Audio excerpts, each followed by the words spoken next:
മാനസിക വിഭ്രാന്തി അനുഭവിക്കുന്ന ഒരുപാട് പേര് നമ്മൾക്ക് ചുറ്റിലുമുണ്ടല്ലേ. ഒരുപാട് നാൾ മെന്റൽ ഹോസ്പിറ്റലിൽ ജീവിച്ച് പിന്നീട് സാധാരണ ജീവിതത്തിലേക്ക് ഇതുപോലെ ഒരാൾ തിരിച്ചു വന്നാൽ എങ്ങനെയുണ്ടാകും? അയാളുടെ മുമ്പോട്ടുള്ള ജീവിതത്തിൽ എന്തൊക്കെ ബുദ്ധിമുട്ടുകൾ അയാൾ നേരിടേണ്ടി വരും? ഇനി പോയ അസുഖം വീണ്ടും അയാളെ പിടികൂടുമോ? ഇതുപോലൊരു സാഹചര്യത്തിലാണ് നമ്മളുടെ കഥാനായകനുള്ളത്. കുറച്ചു വർഷം മെന്റൽ ഹോസ്പിറ്റലിൽ കഴിഞ്ഞ് അയാൾ തിരിച്ച് അയാളുടെ വീട്ടിലെത്തി. എന്നാൽ യാദൃശികമായി അയാൾ ഇല്ലാത്ത പല കാര്യങ്ങൾ കാണുകയും കേൾക്കാത്ത പല കാര്യങ്ങൾ കേൾക്കുകയും ചെയ്യുന്നു. ആകെ മൊത്തം ഒരു വലയിൽപ്പെട്ട അവസ്ഥ. എന്താണ് സത്യം, എന്താണ് കള്ളമെന്ന് അറിയാൻ പറ്റാത്ത ഒരവസ്ഥ. ഇങ്ങനൊരു സാഹചര്യത്തിൽ അയാൾ രക്ഷപ്പെടുമോ എന്ന് നമുക്ക് നോക്കാം. സിനിമയുടെ സ്റ്റാർട്ടിങ്ങിൽ കഥാനായകനായ ടോമിനെയാണ് കാണിക്കുന്നത്. അവനിപ്പോൾ സൈക്കാട്രിക് ഹോസ്പിറ്റലിലാണുള്ളത്. ടീനേജ് സമയത്ത് ഇവനും ഇവന്റെ ചേട്ടൻ അലക്സും കൂടി അവരുടെ നാട്ടിലെ ഒരു പെൺകുട്ടിയെ കൊന്നുകളഞ്ഞു. അതുകൊണ്ട് തന്നെ അലക്സിനെ ജയിലിൽ അടച്ചു. എന്നാൽ ടോമിന്റെ മെന്റൽ ഹെൽത്ത് ഓക്കെ അല്ലാത്തത് കൊണ്ട് അവനെ സൈക്കാട്രിക് ഹോസ്പിറ്റലിലേക്കും പറഞ്ഞയച്ചു. ഇപ്പൊ 20 വർഷമായിട്ട് ഇവൻ ഇവിടെ തന്നെയാണ്. ഇപ്പോൾ ടോം പഴയതുപോലെയല്ല. അവന്റെ രോഗം ഏകദേശം ഭേദമായി എന്ന് മനസ്സിലാക്കി ഒരു കണ്ടീഷന്റെ റിലീസിന് കൊടുക്കാൻ അവന്റെ ഡോക്ടർ തീരുമാനിച്ചിട്ടാണുള്ളത്. അതുകൊണ്ട് തന്നെ 30 ദിവസം അവൻ അവന്റെ വീട്ടിൽ തന്നെ കഴിയണം, മെഡിസിൻ ഒക്കെ എടുത്ത്. എന്നിട്ട് ഇവൻ മെന്റലി ഓക്കെ ആണെന്ന് പ്രൂവ് ചെയ്യണം. എന്തെങ്കിലും തരത്തിലുള്ള വയലൻസ് കാണിച്ചാൽ ഇവനെ തിരികെ സൈക്കാട്രിക് ഹോസ്പിറ്റലിൽ തന്നെ കൊണ്ടുവരും. വേറൊരു കാര്യം എന്താണെന്ന് വെച്ചാൽ ടോമിന്റെ അച്ഛൻ സൂയിസൈഡ് ചെയ്ത് മരിച്ചിട്ടാണുള്ളത്. മരിക്കുന്നതിന് മുമ്പ് അച്ഛന്റെ പ്രോപ്പർട്ടീസും മറ്റുള്ള വസ്തുക്കളും അലക്സിന്റെ പേരിലല്ലാതെ ഇവന്റെ പേരിലേക്കാണ് എഴുതിയിട്ടുള്ളത്. ഈ പറഞ്ഞ പ്രോപ്പർട്ടീസും അവകാശവും എല്ലാം കൈവശം വരണമെങ്കിൽ ടോം മെന്റലി സ്റ്റേബിൾ ആണെന്ന് തെളിയിക്കണം. മറ്റൊരു കാര്യം എന്താണെന്ന് വെച്ചാൽ ഇവനും അലക്സും ഇങ്ങനെയൊരു അവസ്ഥയിലായിട്ട് പോലും അവരുടെ അച്ഛൻ ഒന്ന് തിരിഞ്ഞു പോലും നോക്കിയിട്ടില്ല. ഇവരെ കാണാൻ പോലും വന്നിട്ടില്ല. അമ്മയാണെങ്കിലോ തന്റെ മക്കൾ കൊലപാതകിയാണെന്ന് അറിഞ്ഞതിന് ശേഷം അച്ഛനെയും ഇവരെയും ഉപേക്ഷിച്ച് എവിടേക്കോ പോയി. അച്ഛൻ എന്തുകൊണ്ടാ നിന്നെ കാണാൻ വരാത്തതെന്ന് അവന്റെ ഡോക്ടർ അവനോട് ചോദിക്കുകയാണ്. അച്ഛന് ജോലി തിരക്ക് കൊണ്ടായിരിക്കാം, ചിലപ്പോൾ അമ്മ വിട്ടുപോയതിന്റെ ഡിപ്രഷനും കൊണ്ടാകാം, അല്ലെങ്കിൽ സ്വന്തം മക്കൾ ഇങ്ങനെയായി പോയി എന്നുള്ള നാണക്കേടും കൊണ്ടാകാമെന്ന് ടോം പറയുന്നു. തന്നെ ഒന്ന് തിരിഞ്ഞു നോക്കാഞ്ഞിട്ട് പോലും ടോമിന് അവന്റെ അച്ഛന് വളരെ ഇഷ്ടമാണ്. എനിക്ക് തോന്നുന്നത് നിന്റെ അച്ഛന് നിന്നെ ഭയങ്കര ഇഷ്ടമാണെന്നാ. അതുകൊണ്ടാണ് മരിക്കുന്നതിന് മുമ്പ് അദ്ദേഹത്തിന്റെ വസ്തുക്കളെല്ലാം നിന്റെ പേരിൽ തന്നെ എഴുതി വെച്ചത്.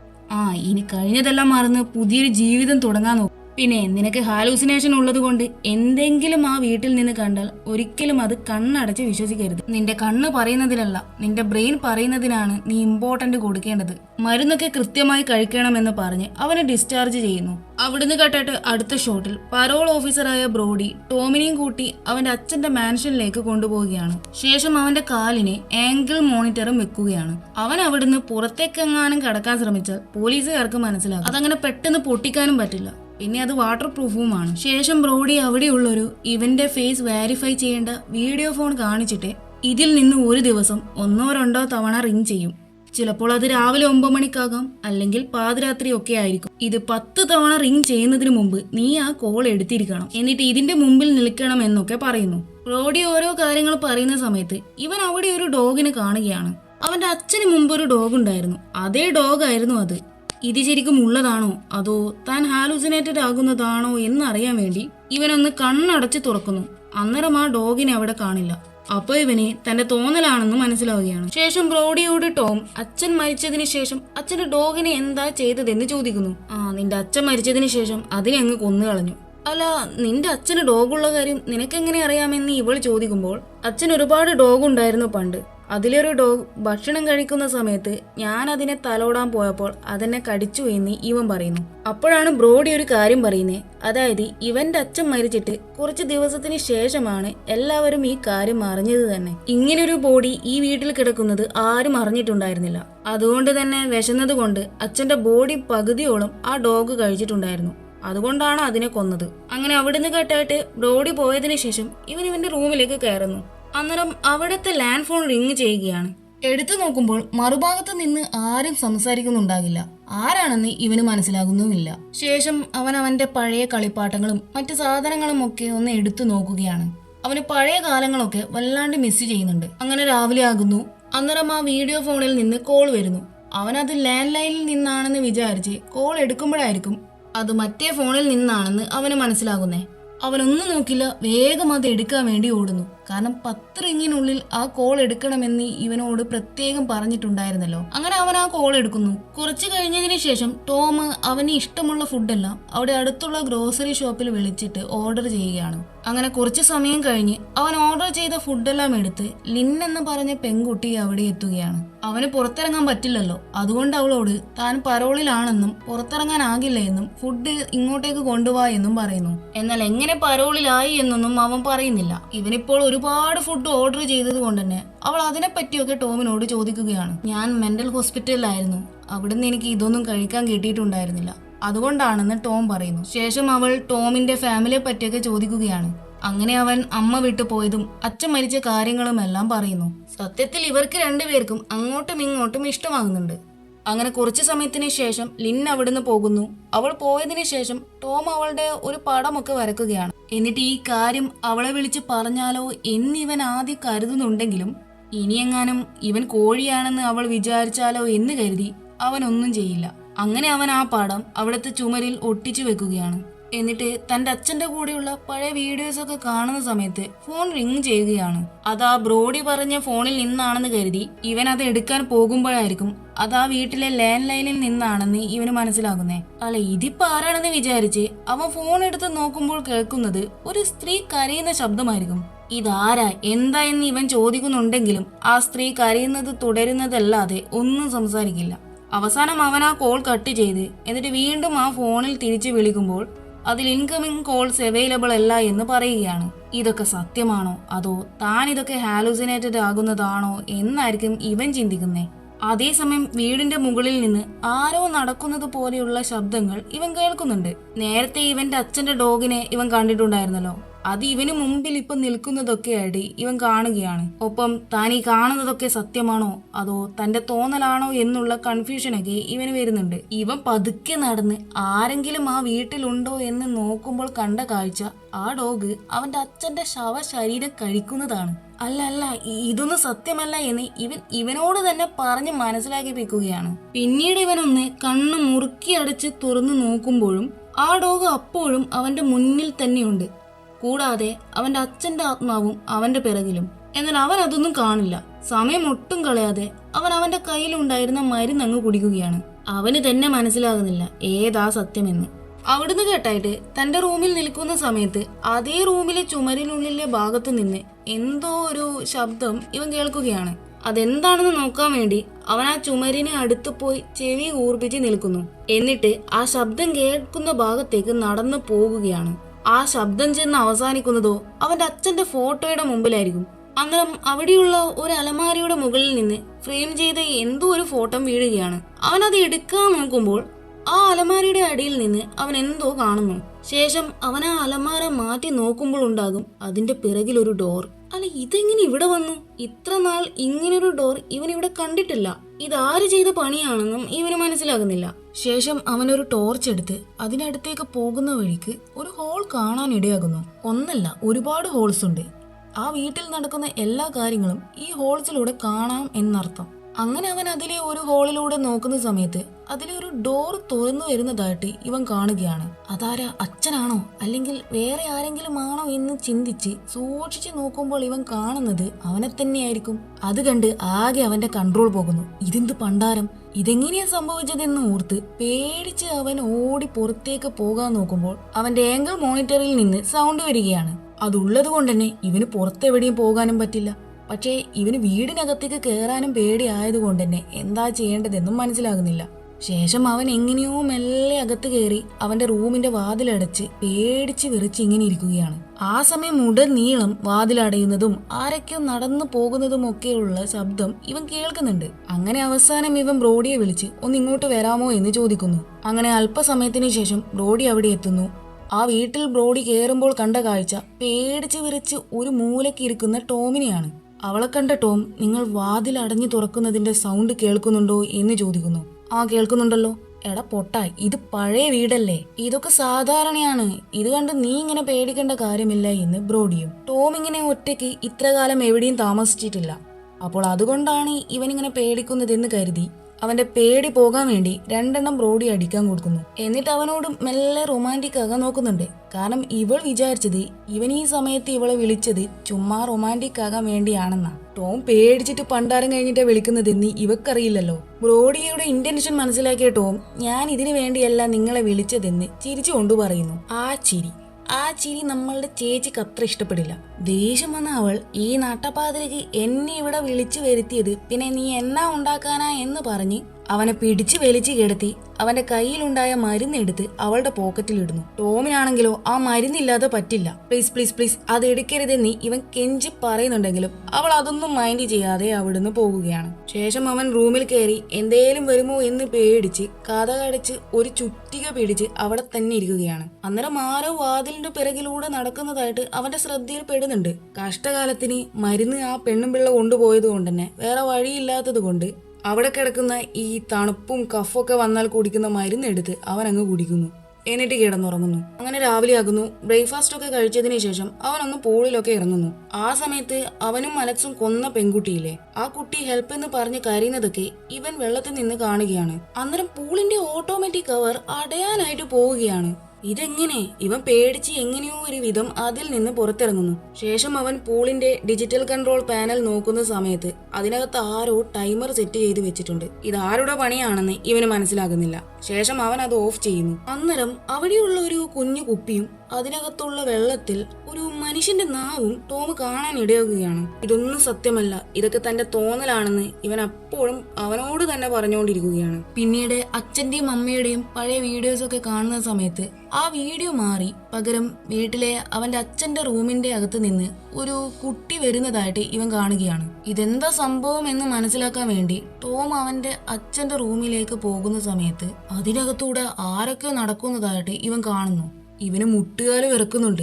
അവസാനം രണ്ടും കൽപ്പിച്ച് അവൻ ആ ഡോറ് തുറന്നു നോക്കുമ്പോൾ അതിനകത്ത് ആരും ഉണ്ടാകില്ല. ശേഷം അവൻ അവിടെയുള്ള അലമാര തുറക്കുന്ന സമയത്തായിരിക്കും അത് സത്യത്തിൽ അലമാരയല്ല, പകരം ഒരു ചെറിയ റൂമിന്റെ ഡോർ ആണെന്നുള്ള കാര്യം ഇവന് മനസ്സിലാകുന്നേ. അതിനകത്ത് ഒരു ക്യാമറയും ഉണ്ട്. പക്ഷെ ഇതെങ്ങനെ, ഇതാരിവിടെ കൊണ്ടുവച്ചതെന്ന് ഇവന് മനസ്സിലാകുന്നുമില്ല. ഇങ്ങനെയൊരു റൂം ഇവൻ ഇതിനു മുമ്പ് ഇവിടെ കണ്ടിട്ടില്ല. ഈ വീട്ടിൽ കയറിയപ്പോൾ മുതലേ ഇവ കാണാത്തതൊക്കെയാ കാണുന്നേ.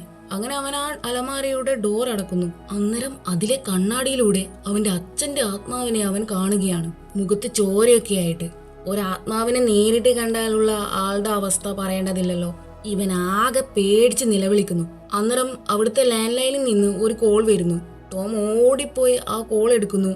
അന്നേരം അത് മുമ്പ് വിളിച്ച ആ സ്ത്രീ ആയിരിക്കും. അവർ ഇങ്ങനെ കരയുന്നതാണ് ഇവൻ കേൾക്കുന്നേ. അതൊക്കെ കേട്ട് ഇതൊന്നും റിയൽ അല്ല എന്ന് ഇവനോട് തന്നെ പറഞ്ഞ് മനസ്സിലാക്കിപ്പിക്കാൻ ശ്രമിക്കുകയാണ്. അന്നേരം ആരോ ഒരാൾ അവിടെ വരുന്നതായിട്ട് ഇവന് തോന്നുകയാണ്. അതാരാണെന്നോ എന്താണെന്നോ ഇവന് പിടികിട്ടില്ല. ഭയന്ന് വിറച്ചുകൊണ്ട് അവൻ നേരത്തെ കണ്ട ആ അലമാരയുടെ പിറകിലുള്ള റൂമിലേക്ക് ഓടിക്കേറി ഒളിക്കുന്നു. എന്നിട്ട് അതിനകത്തുള്ള ഹോൾസിലൂടെ ആരെങ്കിലും പുറത്തുണ്ടോ എന്ന് നോക്കുമ്പോഴുണ്ടാകും പുറത്ത് അലക്സ്, ഇവന്റെ ചേട്ടനില്ലേ, അവൻ. ഇവൻ എങ്ങനെ ഇവിടെ എത്തി? അലക്സ് ഇപ്പോഴും ജയിലിൽ തന്നെയാണല്ലോ. പിന്നെ ഇപ്പൊ എങ്ങനെ ഇവൻ ഇവിടെ വന്നു എന്ന കുറെ ചിന്തകൾ ടോമിന്റെ മനസ്സിലൂടെ പോവുകയാണ്. ശേഷം അവൻ പുറത്തിറങ്ങുന്നു. അന്നേരം അലക്സ്, എടാ നിന്നെ കണ്ടിട്ട് എത്ര നാളായി, ഒന്നുമില്ലെങ്കിലും ഞാൻ അയക്കുന്ന കത്തിനെങ്കിലും നിനക്ക് മറുപടി തന്നൂടെ എന്നൊക്കെ ചോദിക്കുന്നു. അപ്പോഴായിരിക്കും തന്റെ മുമ്പിലുള്ള അലക്സ് റിയൽ ആണെന്ന് ഇവന് മനസ്സിലാക്കുന്നേ. കൂടാതെ അവൻ ജയിൽ ചാടിയെന്നും ടോമിന് പിടികിട്ടുന്നു. നീ എങ്ങനെ ഇതിനകത്ത് കയറിയതെന്ന് ടോം ചോദിക്കുമ്പോൾ, ഓ അതോ, ഇവിടുത്തെ വിൻഡോ ഓപ്പൺ ആയിരുന്നു, ഞാൻ അതിലൂടെ കയറിയതെന്ന് അലക്സ് പറയുന്നു. ടോം പോയി ആ വിൻഡോ നോക്കുമ്പോൾ അത് ലോക്കായിരിക്കും.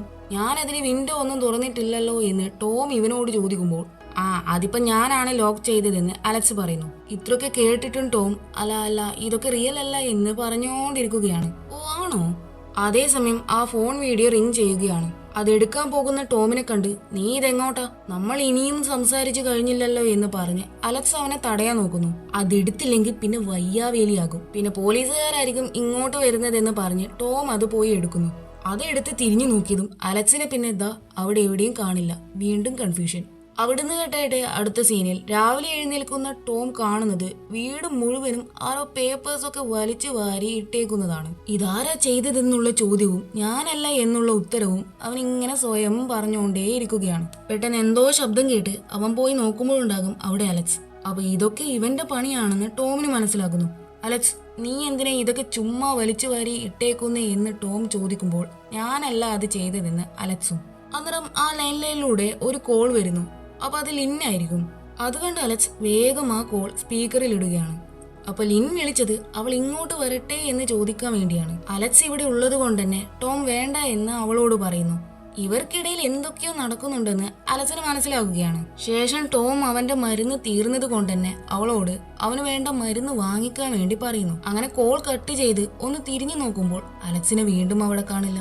അലക്സ് മുമ്പത്തെ പോലെ എവിടെയെങ്കിലും ഒളിച്ചിരിക്കുകയാണെന്ന് വിചാരിച്ച് നീ ചുമ്മാ കളിക്കല്ലേ എന്ന് പറഞ്ഞ് ഇവൻ അലക്സ് അലമാരയുടെ പിറകിലുള്ള റൂമിൽ ഉണ്ടാകും എന്ന് വിചാരിച്ച് നോക്കുമ്പോൾ ഉണ്ടാകും അവിടെ അവന്റെ അച്ഛന്റെ പ്രേതം.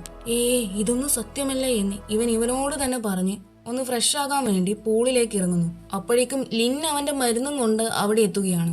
ശേഷം ലിൻ ടോമും അലക്സും മുമ്പ് ഒരു പെൺകുട്ടിയെ കൊന്നെന്ന് പറഞ്ഞില്ലേ, അപ്പോ പത്രത്തിൽ വന്ന അതിന്റെ ന്യൂസ് കാണിച്ചുകൊണ്ട് അതിനെപ്പറ്റി ചോദിക്കുകയാണ്. അപ്പോഴാണ് ടോം എന്താ ശരിക്കും നടന്നതെന്ന് പറയുന്നേ. ഇവൻ സ്കൂളിൽ പഠിക്കുന്ന സമയത്ത് ഇവനൊരു പെൺകുട്ടിയോട് ക്രഷ് ഉണ്ടായിരുന്നു. ടോം അവളെ പ്രപ്പോസ് ചെയ്യലും അവൾ ഇവനെ റിജക്റ്റ് ചെയ്തു. തുടർന്ന് ക്ലാസ്സിലെ എല്ലാവരുടെയും മുമ്പിൽ വെച്ച് അവനെ വല്ലാതെ അപമാനിക്കുകയും ചെയ്തു. ശേഷം അലക്സ് ഇവനോട് അവളോട് പ്രതികാരം ചെയ്യാമെന്ന് പറഞ്ഞു. അങ്ങനെ അവളെ ഒന്ന് പേടിപ്പിക്കാൻ വേണ്ടി അലക്സും ടോമും സ്കൂൾ വിട്ടു പോകുന്ന വഴി അവിടെയുള്ള പാലത്തിന്റെ അടിയിൽ ഒളിച്ചിരുന്നു. തുടർന്ന് ഇവർ അവളെ പേടിപ്പിച്ചത് കൊണ്ട് ഇവരെ അവൾ വഴക്ക് പറയുകയും മെച്യൂരിറ്റി ഇല്ല എന്നൊക്കെ പറഞ്ഞ് കളിയാക്കുകയും ചെയ്തു. ആ പറഞ്ഞത് അലക്സിനെ അത്ര ഇഷ്ടപ്പെട്ടില്ല. ശേഷം അവൻ അവളെ അടിക്കുകയും നന്നായി ഉപദ്രവിക്കുകയും ചെയ്തു. കാര്യങ്ങൾ കൈവിട്ട് പോകുന്നത് കണ്ട് ടോം അലക്സിനെ പരമാവധി പിടിച്ചു നിർത്താൻ നോക്കിയെങ്കിലും അവനെ കൊണ്ട് പറ്റിയില്ല. അവസാനം ദേഷ്യം അടക്കാനാവാതെ അലക്സ് അവളെ അവിടെയുള്ള പുഴയിൽ മുക്കിക്കൊന്നു. ശേഷം അവളുടെ ബോഡി ആരും കാണാതെ കുഴിച്ചു മൂടി. ഇത്രയൊക്കെ നടന്നിട്ടും ടോമിന് ഒന്നും ചെയ്യാൻ പറ്റാത്ത അവസ്ഥയായിരുന്നു. ആ സംഭവത്തിന് ശേഷം ടോമിന്റെ മാനസിക നില ആകെ തെറ്റിപ്പോയി. അവിടം കൊണ്ട് തീർന്നില്ല. അതിനുശേഷം വീണ്ടും അലക്സ് വേറൊരു പെൺകുട്ടിയെ കൊന്നിട്ടുണ്ടായിരുന്നു. പക്ഷെ ഇത്തവണ പോലീസ് അലക്സിനെ പൊക്കി. ഒപ്പം മുമ്പ് ചെയ്ത കൊലപാതകവും പുറത്തു വന്നു. പക്ഷെ ആദ്യത്തെ കൊലപാതകത്തിന് അലക്സിന്റെ കൂടെ പോലീസുകാർ ടോമിനെയും അറസ്റ്റ് ചെയ്തു. അങ്ങനെ അലക്സിനെ ജയിലിലും ടോമിന്റെ മാനസികാവസ്ഥ ആകെ തകർന്നത് കൊണ്ട് അവനെ സൈക്യാട്രിക് ഹോസ്പിറ്റലിലേക്ക് മാറ്റി. ഇതൊക്കെ ഇവളോട് ഇവൻ തുറന്നു പറയുന്നത് അലക്സ് മറുഭാഗത്ത് നിന്ന് കേൾക്കുന്നുണ്ട്. ടോമിനാണെങ്കിൽ ഇനിയിപ്പോ അലക്സ് ഇവിടെ എന്തെങ്കിലും ചെയ്യുമോ എന്ന് പേടിച്ച് അവളോട് ഇവിടുന്ന് പോകാൻ വേണ്ടി പറയുന്നു. അവൾക്കാണെങ്കിൽ ഒന്നും മനസ്സിലാകുന്നില്ല. പക്ഷേ ടോമിന്റെ നിർബന്ധം കാരണം അവൾ അവിടുന്ന് ഇറങ്ങുന്നു. കുറച്ചു സമയത്തിന് ശേഷം ടോമിന്റെ അച്ഛൻ ആരോടോ സംസാരിക്കുന്ന ശബ്ദം ഇവൻ കേൾക്കുകയാണ്. ഇതെവിടുന്നാ വന്നതെന്ന് പെട്ടെന്ന് ഇവനും പിടികിട്ടില്ല. അവസാനം അവൻ ശബ്ദം കേട്ട ഭാഗത്തേക്ക് പോയി നോക്കുമ്പോൾ കാണുന്നത് അച്ഛൻ സൂയിസൈഡ് ചെയ്ത് മരിക്കുന്നതിന് മുമ്പ് ടോമിന് വേണ്ടി എടുത്ത വീഡിയോ അലക്സ് കാണുന്നതായിരിക്കും. അതിൽ ടോം ഹോസ്പിറ്റലിലായിട്ട് പോലും അവനെ ഒന്ന് കാണാൻ വരാത്തതിൽ അദ്ദേഹത്തിന് കുറ്റബോധമുണ്ടെന്നും നിന്റെ അമ്മ നിന്നെ വിട്ടു പോയത് നിന്റെ തെറ്റുകൊണ്ടല്ല, അത് ശരിക്കും എന്റെ ഭാഗത്തെ തെറ്റുകൊണ്ടാണ്, ഞങ്ങൾ തമ്മിൽ ഇടയ്ക്കിടെ ഓരോ കാര്യത്തിന്റെയും പേരിൽ വഴക്കിടാറുണ്ടായിരുന്നു എന്നൊക്കെ ആയിരിക്കും ഉണ്ടാവുക. അച്ഛന്റെ ഓരോ വാക്കിലും അച്ഛൻ തന്നെ ഒരിക്കലും വെറുത്തിട്ടില്ല എന്ന് ഇവന് മനസ്സിലാക്കുകയാണ്. എന്നാൽ അലക്സിന്റെ ഉള്ളിൽ അതിനു പകരം കനലായിരിക്കും. കാരണം അമ്മ ഇവരെ വിട്ടുപോയി. അച്ഛനാണെങ്കിലോ ഒന്ന് തിരിഞ്ഞു പോലും ഇവരെ നോക്കിയിട്ടില്ല. അന്നേരം ടോം അവനോട് നീ എന്തിനാ ആക്ച്വലി ഇങ്ങോട്ടേക്ക് കെട്ടിയെടുത്തത് എന്ന് ചോദിക്കുന്നു. അപ്പൊ ഇവരുടെ അച്ഛൻ പുള്ളിയുടെ പൈസയൊക്കെ ഈ വീട്ടിൽ എവിടെയാണ് വെച്ചിട്ടുള്ളത്, അത് എടുക്കാൻ വേണ്ടിയാണ് അലക്സ് ഇങ്ങോട്ടേക്ക് വന്നത്. എന്നാൽ ടോമിന് അതിൽ നിന്ന് ഒറ്റ പൈസ വേണമെന്നൊന്നുമില്ല. എനിക്കെങ്ങനെയെങ്കിലും ഇവിടെ 30 ദിവസം ഒരു പ്രശ്നമില്ലാതെ കംപ്ലീറ്റ് ആക്കിയിട്ട് മര്യാദക്കൊന്ന് ശ്വാസം വിടണം. അത് അലക്സിന് അത്ര ഇഷ്ടപ്പെടില്ല. അവൻ ടോമിനെ പിടിച്ച് പൂളിൽ തള്ളിയിട്ടിട്ട് വെള്ളത്തിൽ മുക്കിക്കൊല്ലാൻ നോക്കുന്നു. ടോം കഷ്ടപ്പെട്ട് എങ്ങനെയോ ഒരു വിധം വെള്ളത്തിൽ നിന്ന് പൊങ്ങി വരുമ്പോഴേക്കും അലക്സിന്റെ ഒരു പൊടി പോലും ഉണ്ടാകില്ല. വീണ്ടും ഇത്ര നേരം നടന്നതൊക്കെ താൻ ചിന്തിച്ചു കൂട്ടിയ കാര്യങ്ങൾ മാത്രമാണോ എന്നാണ് ഇവൻ ചിന്തിക്കുന്നത്. അവിടുന്ന് കട്ടായിട്ട് ഡോർബെൽ കേട്ട് ഡോറ് തുറക്കുന്ന ടോം കാണുന്നത് ലിന്നിനെയാണ്. അവൾ ഇവൻ കഴിഞ്ഞ ദിവസം ഇവളോട് പറഞ്ഞ കാര്യങ്ങൾ ഓർത്ത് എന്തോ സങ്കടം തോന്നിയിട്ട് വന്നതാണ് ഇവിടെ. ടോമിനാണെങ്കിൽ മുമ്പ് അലക്സ് പെൺകുട്ടിയെ കൊന്നപ്പോൾ ഒന്നും ചെയ്യാൻ പറ്റാത്ത അവസ്ഥയിൽ നിന്നതിൽ നല്ല കുറ്റബോധമുണ്ട്. അതവനെ വല്ലാണ്ട് അലട്ടുന്നുണ്ട്. അന്നേരം അവൾ സ്കൂളിൽ പഠിക്കുന്ന സമയത്ത് അവളെ കുറെ കുട്ടികൾ ബുള്ളിങ് ചെയ്ത കാര്യങ്ങളും അതിന്റെ പാടൊക്കെ അവന് കാണിച്ചു കൊടുക്കുന്നു. അങ്ങനെ ഓരോന്ന് സംസാരിച്ചതിന് ശേഷം ലിൻ ഞാനൊന്ന് ബാത്റൂമിൽ പോയിട്ട് വരാമെന്ന് പറഞ്ഞ് അവൾ അവിടുന്ന് പോകുന്നു. അന്നേരം ഇവൻ അച്ഛന്റെ ഫോട്ടോയുടെ മുമ്പിലുള്ള ഹോൾസ് കാണുന്നു. അപ്പൊ ഇതൊക്കെ സത്യമാണെന്നുള്ള ബോധം ഇവന് വരികയാണ്. ശേഷം അവൻ പൂളിന്റെ അടുത്ത് പോകുന്നു. എന്നിട്ട് നേരത്തെ അവനൊരു കുപ്പി കിട്ടിയിട്ടുണ്ടായിരുന്നല്ലോ അകത്ത് നാവുള്ളത്, അത് എറിഞ്ഞു പൊട്ടിക്കുന്നു. അപ്പോൾ അത് ഒറിജിനൽ നാവാണ്, അവൻ ഹാലുസിനേറ്റഡ് ആയതല്ല. അന്നേരം ആ പൊട്ടിയ കുപ്പിയിലെ വെള്ളം താഴേക്ക് ഫ്ലോ ആകുന്നത് ഇവന് മനസ്സിലാവുകയാണ്. അതായത് താഴെ മറ്റെന്തോ ഉണ്ടെന്നർത്ഥം. ഇവൻ ഇങ്ങനെ അത് സൂക്ഷിച്ചു നോക്കുമ്പോൾ അവിടെ ഒരു ട്രാപ്പ് ഡോർ കാണുകയാണ്. അങ്ങനെ അവൻ അത് തുറന്നു നോക്കുന്നു. അപ്പോൾ അതിൻ്റെ അകത്തുണ്ടാകും ഒരു ബങ്കർ. ഇങ്ങനെ ഒരു കാര്യവും ഇവൻ ഇതിനു മുമ്പ് ഇവിടെ കണ്ടിട്ടില്ല. അങ്ങനെ അവൻ നേരെ ലിന്നിന്റെ അടുത്ത് പോകുമ്പോൾ കാണുന്നത് അവൾ അവിടെ ബോധം കെട്ട് വീണതായിരിക്കും. മാത്രമല്ല അവളുടെ മുഖത്ത് ആരോ അടിച്ചതുപോലുള്ള പാടുകളുമുണ്ട്. ഇനി എന്തായാലും ഇവളെ എങ്ങനെയെങ്കിലും ഹോസ്പിറ്റലിൽ എത്തിക്കണമല്ലോ. അവസാനം പുറത്തു പോകാൻ പാടില്ല എന്നുള്ള നിബന്ധന തെറ്റിച്ച് അവൻ അവളെയും എടുത്ത് ഹോസ്പിറ്റലിലേക്ക് പോകാൻ നോക്കുന്ന അതേ സമയം ഉണ്ടാകും ആരോ ഡോറ് തുറന്നിട്ട് അകത്തേക്ക് വരുന്നു. അത് മറ്റാരുമല്ല, ബ്രോഡിയാണ്. അകത്തുള്ള കാഴ്ച പെട്ടെന്ന് കണ്ട ഇവൾ ടോമിനോട്, ഇതെന്താ, നീ എന്താ ഇവളെ ചെയ്തത്, ഇതെങ്ങനെ പറ്റിയെന്നൊക്കെ പറ ചോദ്യങ്ങൾ ചോദിക്കുകയാണ്. ഞാനൊന്നും ചെയ്തിട്ടില്ല എന്ന് ടോം പറയുന്നുണ്ടെങ്കിലും അവൾ അതൊന്നും വിശ്വസിക്കില്ല.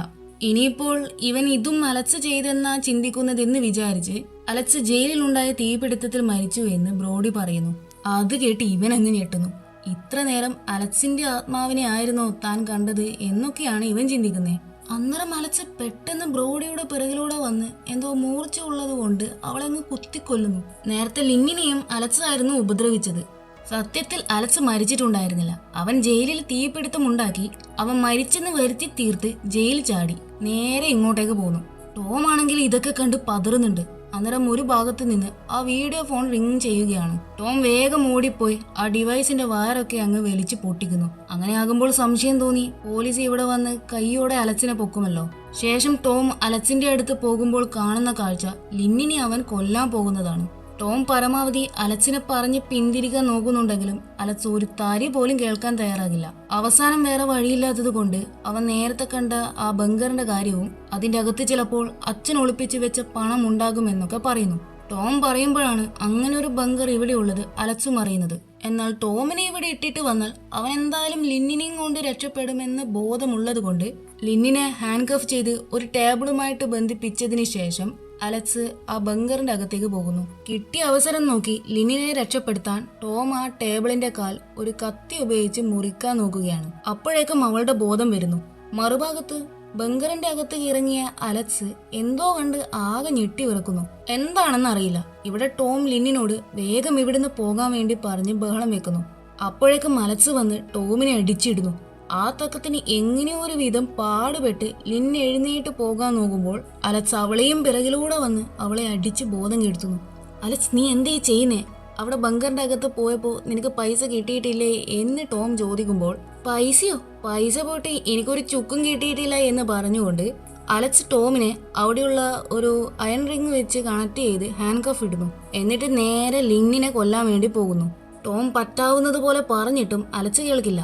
അവൻ കത്തി പൊക്കിക്കൊണ്ട് ടോമിനോട്, ഞാൻ ഇവളെ കൊല്ലുന്നത് നീയും കാണണമെന്നൊക്കെ പറയുന്നു. അതായത് മുമ്പും അലക്സ് കൊലപാതകം ചെയ്ത സമയത്ത് ടോം സാക്ഷിയായിരുന്നല്ലോ. അതിവൻ വീണ്ടും റീക്രിയേറ്റ് ചെയ്യുകയാണ്. മുമ്പ് ടോമിന്റെ മുമ്പിൽ വെച്ച് അലക്സ് കൊലപാതകം ചെയ്ത സമയത്ത് തനിക്ക് ഒന്നും ചെയ്യാൻ പറ്റാത്ത പോയ കുറ്റബോധവും ഒപ്പം ഇപ്പൊ തന്റെ സ്വന്തം ലവറിനെയാണ് അലക്സ് കൊല്ലാൻ പോകുന്നത് എന്നുള്ള സാഹചര്യവും കൊണ്ടും ഇവൻ വല്ലാതെ തകർന്നു പോകുന്നു. അവസാനം ആ ഹാൻഡ് കഫ് എങ്ങനെയോ പൊട്ടിച്ച് അലക്സിന്റെ മേലെ ചാടി വീണ് അവനെ അങ്ങ് അടിക്കാൻ നോക്കുകയാണ് ടോം. പക്ഷെ അലക്സിന്റെ മുന്നിൽ ഇവനെ കൊണ്ട് പിടിച്ചു നിൽക്കാൻ പറ്റുന്നില്ല. അലക്സ് ഇവനെയും എടുത്ത് ഇട്ടടിക്കുകയാണ്. എന്നിട്ട് ടോമിനെ കൊണ്ടുപോയി ആ ബങ്കറിന്റെ അകത്ത് ഇടുന്നു. അപ്പൊ അതിനകത്ത് ടോം ഒരു കസേര കാണാൻ ഇടയാകുന്നു. അല്ല, ഇതെങ്ങനെ ഇവിടെ വന്നു? പിന്നെ നോക്കുമ്പോഴുണ്ടാകും അവിടെ ഒരു ബെഡ്റൂമും പിന്നെ ഒരു മെറ്റൽ ബോക്സും. ശേഷം അവൻ ആ റൂം ഓപ്പൺ ചെയ്ത് നോക്കുന്നു. അപ്പൊ അത് പണ്ട് ആരോ ഉപയോഗിച്ച് ഇപ്പൊ കുറെ നാളായി ഉപയോഗശൂന്യമായി കിടക്കുന്ന റൂമാണ്. ഒരു വല്ലാത്ത സ്മെല്ലും വരുന്നുണ്ട് അതിന്റെ അകത്ത് നിന്ന്. ആ റൂമിൽ ഒരു ലാൻഡ് ഫോണും കൂടി ഇവൻ കാണാൻ ഇടയാകുന്നു. ശേഷം അവൻ അത് എടുത്ത് ചെവിയിൽ വെക്കുമ്പോൾ അത് നേരെ മുകളിലത്തെ റൂമിലെ ലാൻഡ് ലൈനിലായിരിക്കും പോവുക. അപ്പോഴായിരിക്കും തനിക്ക് ഇടയ്ക്കിടയ്ക്ക് ലാൻഡ് ലൈനിൽ നിന്ന് കോള് വന്നത് ഇവിടെ നിന്നാണെന്നുള്ള കാര്യം ഇവന് മനസ്സിലാകുന്നേ. പക്ഷെ ഇതാരി എന്തിനു വേണ്ടി എന്നൊന്നും ഇവന് മനസ്സിലാകുന്നില്ല. അപ്പൊ അവിടെ അവന്റെ അച്ഛന്റെ പൈസയൊക്കെ വെച്ച് ലോക്കറും ഉണ്ട്. അന്നേരം അലക്സ് അവിടുന്ന് കോൾ എടുത്ത്, നമ്മളുടെ അച്ഛൻ ശരിക്കും ഒരു സൈക്കോ ആണ്. അയാൾ കാരണമാണ് നിന്റെയും എന്റെയും ഒക്കെ ജീവിതം ഇങ്ങനെ തൊലഞ്ഞു പോയത്. അയാൾ അത്രക്കും വിഷമാണ്. നിനക്ക് ഞാനത് നിന്റെ ഗേൾഫ്രണ്ടിനെ കൊന്നുകൊണ്ട് തെളിയിച്ച് തരാമെന്നൊക്കെ അവൻ പറയുന്നു. അലക്സ് എന്തുകൊണ്ടാണ് സ്വന്തം അച്ഛനെ മോശമായി പറഞ്ഞതെന്ന് നമുക്ക് വഴിയെ മനസ്സിലാക്കാം. അന്നേരം ടോം, നീ അന്വേഷിച്ചുകൊണ്ടിരിക്കുന്ന പൈസ ഇവിടെ തന്നെയുണ്ട്, നീ അവളെ വെറുതെ വിടണം, ഇല്ലെങ്കിൽ നിനക്ക് ആ പൈസ കിട്ടില്ല എന്ന് പറയുന്നു. അപ്പോഴായിരിക്കും അലക്സ് ഒരു കാര്യം പറയുന്നേ, നിന്റെ ബെസ്റ്റ് ഫ്രണ്ട് താഴെ ഇപ്പോഴും ഇരിപ്പുണ്ടല്ലോ, നീ ഇതിനോടകം അവരെ കണ്ടു കാണുമല്ലോ എന്ന്. എന്നാൽ ഇവൻ ഇതാരെ പറ്റിയ സംസാരിച്ചതെന്ന് ടോമിന് പിടിയിട്ടില്ല. അപ്പോഴായിരിക്കും ചങ്ങലയിൽ ബന്ധിയായ ഒരു സ്ത്രീ അങ്ങോട്ടേക്ക് വരുന്നേ. ആ കാഴ്ച കണ്ട് ഇവന് ഭയങ്കര പേടിയാകുന്നുണ്ട്. കാരണം ആ സ്ത്രീയുടെ മുഖം ആകെ ക്ഷീണിച്ച് ഒരുമാതിരി വികൃതമായിട്ടാണുള്ളത്. അവരോട് ഇവൻ നിങ്ങൾ ആരാ എന്നൊക്കെ ചോദിച്ച് ബഹളം വെക്കുകയാണ്. എന്നാൽ അവരൊന്നും മിണ്ടത്തില്ല. അന്നേരമായിരിക്കും അവരുടെ കയ്യിലെ മോതിരം ഇവൻ ശ്രദ്ധിക്കുന്നേ. അപ്പൊ അത് വേറെ ആരുമല്ല, അവന്റെ അമ്മയാണ്. അച്ഛൻ കാരണമാണ് അമ്മ ഈ അവസ്ഥയിലായത്. നേരത്തെ അലക്സ് അച്ഛനെ കുറ്റപ്പെടുത്തി സംസാരിച്ചിട്ടുണ്ടായിരുന്നല്ലോ. സത്യത്തിൽ അയാൾ അത്രയ്ക്കും അബ്യൂസീവ് സ്വഭാവമുള്ള ആളായിരുന്നു. തന്റെ ഭാര്യയും മക്കളെയും വല്ലാതെ ഉപദ്രവിക്കുകയും അവരെ തന്റെ കൺട്രോളിൽ നിർത്തുകയും ചെയ്തു. ഭാര്യയും മക്കളെയും ശ്രദ്ധിക്കാൻ വേണ്ടിയാണ് അയാൾ വീട്ടിലൊരു സെപ്പറേറ്റ് റൂം ഉണ്ടാക്കിയിട്ട് അതിൽ കുറെ ഹോൾസ് ഉണ്ടാക്കിയത്. എല്ലാവരും എന്തൊക്കെയാ ചെയ്യുന്നേ, ആ വീട്ടിൽ എന്തൊക്കെയാ നടക്കുന്നത് എന്നറിയാൻ വേണ്ടി. ഭാര്യ ഉപേക്ഷിച്ചു പോയി എന്ന് കള്ളം പറഞ്ഞാണ് ആ വൃത്തികെട്ടവൻ ആ സ്ത്രീയെ ബങ്കറിന്റെ അകത്താക്കിയിട്ട് ചങ്ങലക്കിട്ടത്. സത്യം ആരും ഒരിക്കലും അറിയാതിരിക്കാൻ വേണ്ടി ആ സ്ത്രീയുടെ നാവും അയാൾ മുറിച്ചു കളഞ്ഞു. ആ നാവാണ് ടോം അന്ന് കണ്ടത്. പക്ഷെ ടോം വിചാരിച്ചത് ഇതെല്ലാം അവന്റെ തോന്നലാണെന്നാ. അലക്സിന്റെ സ്വഭാവം ഇങ്ങനെ ആയതിന്റെ കാരണം തന്നെ അവൻ ജനിച്ചു വളർന്ന എൻവയറമെന്റ് അത്രക്ക് മോശമായത് കൊണ്ടാണ്. അമ്മയെ ഇത്രയും ഒരു ദയനീയ അവസ്ഥയിൽ കാണേണ്ടി വന്നതുകൊണ്ട് ടോമിന്റെ മനസ്സ് ആകെ നുറുങ്ങി പോകുകയാണ്. ശേഷം ടോം അവരെ കെട്ടിയ ആ ചങ്ങലയൊക്കെ അഴിച്ചു പൊട്ടിക്കുന്നു. രണ്ടുപേരും സങ്കടം താങ്ങാനാവാതെ പരസ്പരം കെട്ടിപ്പിടിച്ച് കരയുകയാണ്. അപ്പോഴേക്കും ആ അലക്സ് ലിനിനെയും കൂട്ടി അവിടെ വരുന്നു. എന്നിട്ട് അവൻ അമ്മയെ കണ്ട് കെട്ടിപ്പിടിച്ചതിന് ശേഷം അവരെ ഷൂട്ട് ചെയ്തു കൊല്ലുന്നു. നേരത്തെ അവൻ ഈ ബങ്കറിന്റെ അകത്ത് വന്നപ്പോൾ എന്തോ കണ്ട് ഞെട്ടിയിട്ടുണ്ടായിരുന്നില്ലേ, അത് അവന്റെ അമ്മയെ തന്നെയായിരുന്നു. ഇവൻ ഇങ്ങനെ പെട്ടെന്ന് ചെയ്യുമെന്ന് ആരും പ്രതീക്ഷിച്ചിട്ടില്ല. അവന്റെ അച്ഛന്റെ അതേ സ്വഭാവം തന്നെയാണ് അലക്സിനും കിട്ടിയത്. ടോമിനാണെങ്കിൽ ഇതൊക്കെ കണ്ട് നിൽക്കാനേ പറ്റുന്നുള്ളൂ. കാരണം അവന്റെ കയ്യിൽ തോക്കോ മറ്റൊന്നും തന്നെയില്ല. അങ്ങനെ അലക്സ് തോക്ക് ചൂണ്ടിക്കൊണ്ട് ടോമിനോട് ആ ലോക്കർ തുറക്കാൻ വേണ്ടി ആവശ്യപ്പെടുന്നു. അതിലാണെങ്കിൽ കോഡുമുണ്ട്. അത് ടോമിനറിയാമെന്നാണ് അലക്സിന്റെ വിചാരം. സത്യത്തിൽ ടോമിനും അത് അറിയില്ല. അവസാനം ഇവൻ അച്ഛന്റെ ഓഫീസിലെ ഫോൺ നമ്പറൊക്കെ അടിച്ചു നോക്കുകയാണ്. എന്നാൽ അതൊക്കെ തെറ്റായിരിക്കും. അങ്ങനെ അവസാനം അച്ഛന്റെയും അമ്മയുടെയും വെഡിങ് ഡേറ്റ് ഒക്കെ ഇവൻ അടിച്ചു നോക്കുന്നു. അന്നേരമായിരിക്കും അത് ഓപ്പൺ ആവുന്നേ. അതിന്റെ അകത്ത് പൈസയും ഉണ്ട്. അത് കണ്ട് ഉടനെ അലക്സ് ഓടിപ്പോയി ആ പൈസ എടുക്കാൻ നോക്കുമ്പോൾ ടോം അവന്റെ കയ്യിലെ ഹാൻഡ് കഫ് വെച്ച് അലക്സിനെ ഇടിക്കാൻ നോക്കുന്നു. ആ ഇടി കൊണ്ടൊന്നും അലക്സിനൊന്നും പറ്റില്ല. അവൻ ടോമിനെ തുമ്പി എടുത്തെറിയുന്നത് പോലെ എടുത്തെറിയുകയാണ്. എന്നിട്ട് ടോമിനെ ഷൂട്ട് ചെയ്യാൻ നോക്കുമ്പോൾ ലിൻ അവിടെ കിടക്കുന്ന ചെയർ എടുത്ത് അലക്സിനെ അടിക്കുകയാണ്. പിന്നെ അടിയായി തല്ലായി അലക്സ് അവനെ ഷൂട്ട് ചെയ്യാൻ നോക്കുന്നുണ്ടെങ്കിലും ടോം അവനെ പിടിച്ചു വെച്ചത് കൊണ്ട് തന്നെ അതൊക്കെ എവിടെയൊക്കെ ആയിട്ടായിരിക്കും കൊള്ളുക. അവസാനം ഒരു ബുള്ളറ്റ് അവിടെയുള്ള വാട്ടർ പൈപ്പിൽ തട്ടി അതങ്ങ് പൊട്ടുന്നു. ആ പൈപ്പ് മുകളിലെ സ്വിമ്മിംഗ് പൂളുമായിട്ട് കണക്റ്റഡ് ആണ്. അതുകൊണ്ട് പൂളിലെ വെള്ളം മുഴുവനും ബങ്കറിന്റെ അകത്തേക്ക് ഒഴുകി വരികയാണ്.